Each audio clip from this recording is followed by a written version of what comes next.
நானும்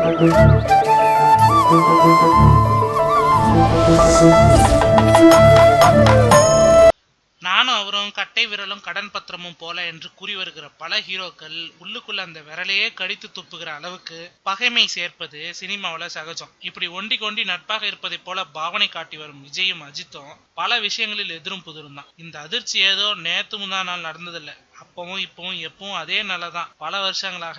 அந்த பகைமையின் இளம் நெருப்பில் இன்னும் கொஞ்சம் சுள்ளிகளை அள்ளி போட்டு விட்டது நிலைமை. அட்லி இயக்குகிற விஜய் 61 படத்துல பப்ளிசிட்டிக்காக அஜித்தின் மேனேஜர் தான் நியமிக்கப்பட்டாராம் ஃபர்ஸ்ட். பொதுவாக தான் நடிக்கும் படத்தின் மற்ற டெக்னீஷியன்களை கவனித்து பார்க்கும் ஹீரோக்கள் இது போன்ற சின்ன விஷயங்களில் கவனம் செலுத்துவதில்லை. அப்படிதான் உள்ள நுழைஞ்சாராம் அஜித்தின் மேனேஜர். இவரும் அட்லியும் பல வருஷத்து ஃப்ரெண்ட்ஸ். அந்த நட்பிற்கு அழுத்தம் கொடுத்த அட்லி இந்த விஷயத்தை விஜய் காதிலேயே போடல. ஆனா விஜய் படத்துல அஜித்தின் மேனேஜர் வந்தா இருக்கிற கொஞ்ச நஞ்ச ரகசியங்களும் களவு போகும் தானே.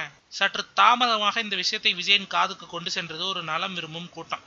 அவ்வளவுதான், சீறி விட்டாராம் இளைய தளபதி. யாரை கேட்டுட்டு இப்படி பண்றீங்க, முதல்ல அவரை தூக்குங்க என்று கடிக்க அடுத்த வினாடியே வேற ஒரு வந்திருக்கிறாரு. இதுக்கு அப்புறம் நடந்ததுக்கும் இதுக்கும் சம்பந்தம் இருக்காது என்று நம்புவோம். விஜய் 61 படத்தின் ஷூட்டிங் துவங்குற அதே நாள்ல தான் தனது 57 படத்தின் ஃபர்ஸ்ட் லுக்கை ரிலீஸ் பண்ணியிருக்கிறாரு நம்ம அஜித். இதனால் சமூக வலைத்தளங்களில் பெரிய டிராபிக் நெரிசல். அது மட்டும் இல்ல, இரு பெரும் ரசிகர்களுக்கு இடையில் ஒரே கெட்ட வார்த்தை அர்ச்சனைகள். எப்படி இருந்தாலும் AK-57 வேர்ல்டு வைட் ட்ரெண்டிங்ல நம்பர் 1 வந்துருச்சுன்னு வச்சுக்கோங்க. பெருந்தன்மைக்கு பேர் போன அஜித் இப்படி குறுக்கே வந்து கொய்யாப்பழம் விற்பது நல்லாவா இருக்கு?